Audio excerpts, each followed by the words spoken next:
हरे कृष्णा। प्यारे भक्तों, आज आप सभी श्रवण करेंगे आहोई अष्टमी की व्रत कथा। हर साल आहोई अष्टमी का व्रत कार्तिक महीने की कृष्णा पक्ष की अष्टमी तिथि को मनाई जाती है। जिस बार को बड़ी दिवाली होती है उसी बार को होई का व्रत करते हैं। पहले दीवार पर होई काटते हैं, फिर 2 गरत मौली बांधकर रोली से सातिया करके जल भरकर होई के सामने रखते हैं। दोनों डोगर पर 5-5 बदासे या पूड़ी व 5-5 सिंघारे रखते हैं। होई के दोनों सिरों पर आटे से नाले की माला लगाते हैं। बीच में आटे से ही 1 रुपये भी चिपका देते हैं। दोनों डोगर को चांदी की माला, स्याहू व मनको वाली पहनाते हैं। डोगर के आगे गेहूं की ढेरी लगाते हैं। ढेरी पर एक तेल का दीप जलाते हैं।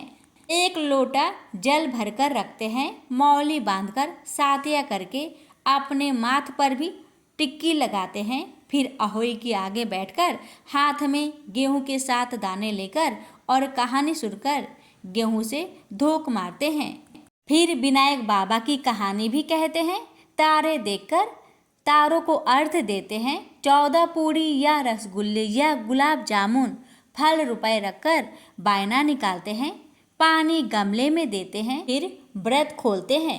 बायना चावल चीनी को भी मिनस सकते हैं।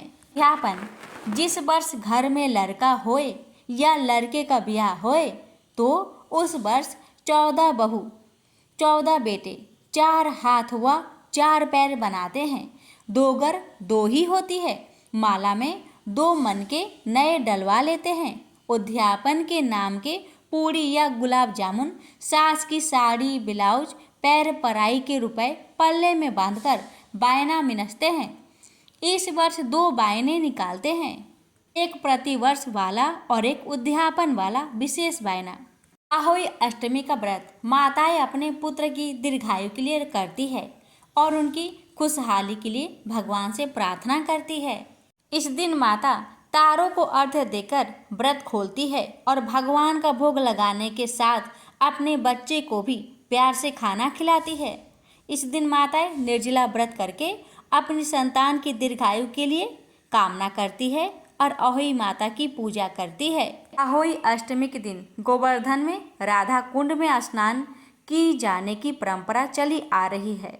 प्यारे भक्तों, इस वर्ष साल 2024 में आहोई अष्टमी का व्रत 24 अक्टूबर को मनाई जाएगी और इस साल की यह तिथि 24 अक्टूबर को सुबह 1:18 पर शुरू होगी और 25 अक्टूबर को सुबह 1:58 पर खत्म होगी। उदया तिथि के मान्यता के अनुसार आहोई अष्टमी का व्रत 24 अक्टूबर को रखा जाएगा। आहोई अष्टमी पर तारों को देखने का शुभ मुहूर्त। आहोई अष्टमी पर तारों को देखकर अर्घ्य देने का समय शाम को 6:06 से है।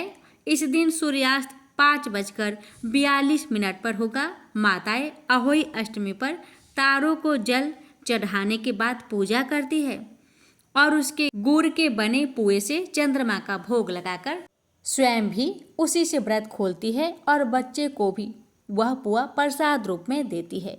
आहोई अष्टमी व्रत का महत्व। आहोई अष्टमी व्रत का महत्व बहुत ही खास माना गया है। इस व्रत को करने से आपकी संतान खुशहाल होते हैं, साथ ही दीर्घायु भी होते हैं। हर प्रकार के रोगों से उनकी रक्षा होता है और स्याऊ माता बच्चों का भाग्य बनाती है और उनको हर बुरी नज़र से बचाती है। इस व्रत को करने से आपके घर में सुख समृद्धि बढ़ती है और आपके घर में बच्चे करियर में खूब तरक्की करते हैं। यह व्रत सूर्योदय से लेकर सूर्यास्त तक रखा जाता है और बिना अन्न जल ग्रहण तारों को जल अर्पित करने के बाद ही यह व्रत खोला जाता है। ये प्यारे भक्तों, हम श्रवण करते हैं अहोई माता की व्रत कथा। आप सभी माताओं से हमारी निवेदन है, अगर व्रत का पूर्ण फल पाना चाहते हैं तो इस कथा को बड़े ही श्रद्धा से प्रसन्नचित मन से पूरा अवश्य सुनिएगा।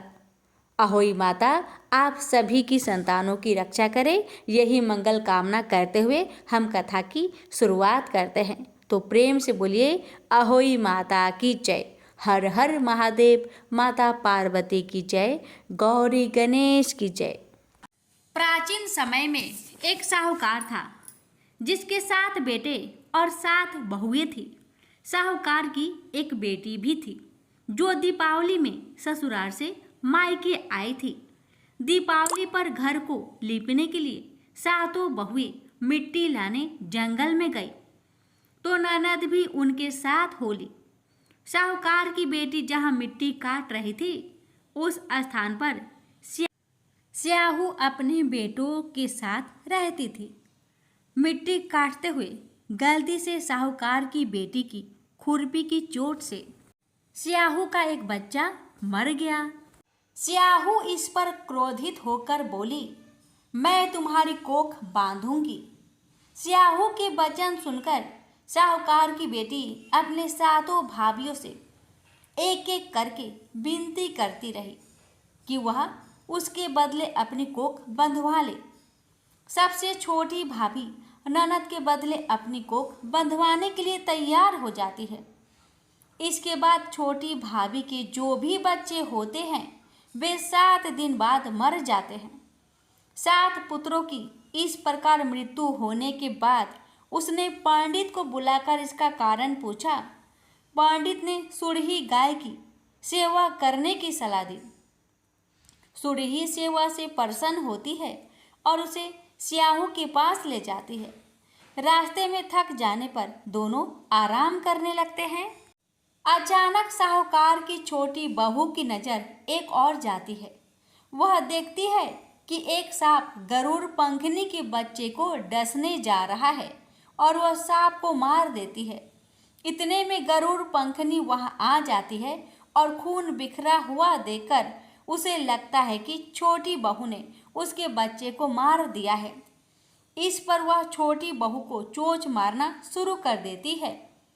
छोटी बहू इस पर कहती है कि उसने तो उसके बच्चे की जान बचाई है।